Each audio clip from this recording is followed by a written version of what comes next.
ಶಿವಮೊಗ್ಗದ ಈದ್ ಮಿಲಾದ್ ಮೆರವಣಿಗೆ ಗಲಭೆ ವಿಚಾರ ಉಡುಪಿಯಲ್ಲಿ ವಾಗ್ಮಿ ಚಿಂತಕ ಚಕ್ರವರ್ತಿ ಸೂಲಿಬೆಲೆ ಪ್ರತಿಕ್ರಿಯೆ ನೀಡಿದ್ದು, ಶಿವಮೊಗ್ಗದಲ್ಲಿ ನಡೆದಿರುವುದು ಅತ್ಯಂತ ದುರಾದೃಷ್ಟಕರ ಘಟನೆ. ಶಿವಮೊಗ್ಗದಲ್ಲಿ ನಿರಂತರವಾಗಿ ಇಂತಹ ಘಟನೆಗಳು ನಡೆಯುತ್ತಿದೆ. ಕೈಯಲ್ಲಿ ತಲ್ವಾರ್ ಹಿಡಿದು ವಿಕೃತ ನೃತ್ಯ ಮಾಡಿ ಹಿಂದೂಗಳನ್ನು ಪ್ರಚೋದಿಸುತ್ತಿದ್ದರು. ಬೀದಿಗಳಲ್ಲಿ ವಿವಾದಾತ್ಮಕ ಬ್ಯಾನರ್ಗಳನ್ನು ಕೂಡ ಅಳವಡಿಕೆ ಮಾಡಿದ್ರು. ಹಿಂದೂಗಳು ಪ್ರಚೋದನೆಯಾಗದ್ದನ್ನ ಕಂಡು ಕಲ್ಲೆಸೆದ ಘಟನೆ ನಡೆದಿದೆ. ಕಿಡಿಗೇಡಿಗಳು ಪೊಲೀಸರ ಮೇಲೆ ಹಲ್ಲೆ ಮಾಡಿ ಕಲ್ಲೆಸೆದಿದ್ದಾರೆ.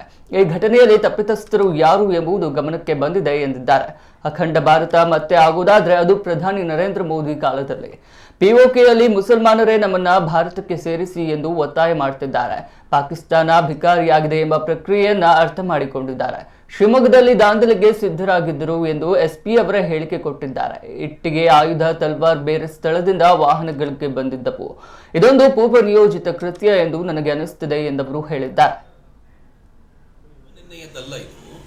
1933ರಿಂದ ಹಿಡಿದು ಇವತ್ತಿನವರೆಗೂ ನಿರಂತರವಾಗಿದೆ. ಒಂದು ವರ್ಷದ ಹಿಂದೆ ಹರ್ಷನ ಹತ್ಯೆ ಆಗಿತ್ತು. ಹರ್ಷನ ಹತ್ಯೆ ಆದಾಗಲೂ ಕೂಡ ಬಹುದೊಡ್ಡ ಕೋಮು ಗಲಭೆಗೆ ಆಗುವಂಥ ಒಂದು ಸಂದರ್ಭ ಅಲ್ಲಿ ಬಂದಿತ್ತು. ಹೀಗಾಗಿ ಶಿವಮೊಗ್ಗ ಒಂಥರ ಸ್ಲೀಪರ್ ಸೆಲ್ಗಳ ಅಡ್ಡ ಆಗೋಗಿದೆ. ನಮ್ಗೆ ಚೆನ್ನಾಗಿ ಗೊತ್ತಿದೆ, ವಿಶ್ವನಾಥ್ ಹತ್ಯೆ ಅಲ್ಲಾಯಿತು. ವಿಶ್ವನಾಥನ ಹತ್ಯೆ ಮಾಡುವಾಗ ಕೇರಳದವರು ಬಂದಿದ್ರು. ಅಲ್ಲಿಗೂ ಕೂಡ ಯಾವುದೇ ಸಂಬಂಧ ಇರಲಿಲ್ಲ, ಮುಸಲ್ಮಾನರಿಗೂ ಅದಕ್ಕೂ ಏನು ಸಂಬಂಧವೇ ಇರಲಿಲ್ಲ. ಅವರೊಂದು ಕಾರ್ಯಕ್ರಮವನ್ನು ಮುಗಿಸಿ ಹೋಗಬೇಕಾದ್ರೆ ಯಾರಿಗೂ ಇರಿದು ಹೋಗಿದ್ರು. ಈ ಥರ ಪ್ರಕ್ರಿಯೆಗಳು ಶಿವಮೊಗ್ಗದಲ್ಲಿ ನಿರಂತರವಾಗಿ ನಡೀತಾ ಇವೆ. ಅಂದರೆ ಇದೊಂದು ಮುಸಲ್ಮಾನರ ಮಾನಸಿಕತೆ ಇದೆಯಲ್ಲ, ಆ ಮಾನಸಿಕತೆಯ ಪ್ರದರ್ಶನ ಶಿವಮೊಗ್ಗದಲ್ಲಿ ನಮ್ಗೆ ತುಂಬ ಸ್ಪಷ್ಟವಾಗುತ್ತೆ. ಮೊದಲನೇದು, ನೀವು ಹಿಂದೂಗಳು ಪ್ರವೋಕ್ ಮಾಡಿದ್ರು ಅಂತ ಹೇಳಿ ಗಲಾಟೆ ಮಾಡ್ತೀರಾ. ಓಕೆ, ಹಿಂದೂಗಳು ಪ್ರವೋಕ್ ಮಾಡಿದ್ದಾರೆ, ಅದಕ್ಕೆ ಮಾತಾಡಿದ್ದಾರೆ ಅಂತ. ಹಿಂದೂಗಳು ಪ್ರವೋಕ್ ಮಾಡಲಿಲ್ಲ ಅಂತಂದಾಗ ನೀವೇ ಅವ್ರು ಪ್ರವೋಕ್ ಮಾಡುವಂತ ಬ್ಯಾನರ್ಗಳನ್ನ ಹಾಕೋ ಪ್ರಯತ್ನ ಮಾಡ್ತೀರಾ. ಆಗ್ಲೂ ಪ್ರವೋಕ್ ಆಗ್ಲಿಲ್ಲ ಅಂತಂದ್ರೆ ನಿಮ್ಗೆ ತಡ್ಕೊಳ್ಳಿಕ್ಕಾಗಲ್ಲ. ಕೊನೆ ಕಲ್ಲನ್ನು ತೆಗೆದು ಪೊಲೀಸರ ಮೇಲಾದ್ರೂ ಎಸೆದು ನೀವೇನಾದ್ರೂ ಮಾಡಬೇಕು ಅಂತ ಪ್ರಯತ್ನ ಪಡ್ತೀರಾ. ಅಂದ್ರೆ ನಿಮ್ಮ ಮನಸ್ಸುಗಳೇ ಪ್ರಾಬ್ಲಮ್ ಇದೆ.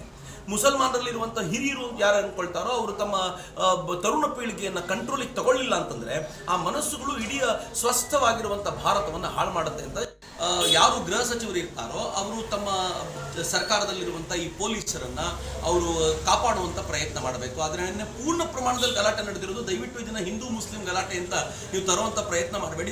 ಹಿಂದೂಗಳು ಈ ಚಿತ್ರದಲ್ಲೇ ಇಲ್ಲ.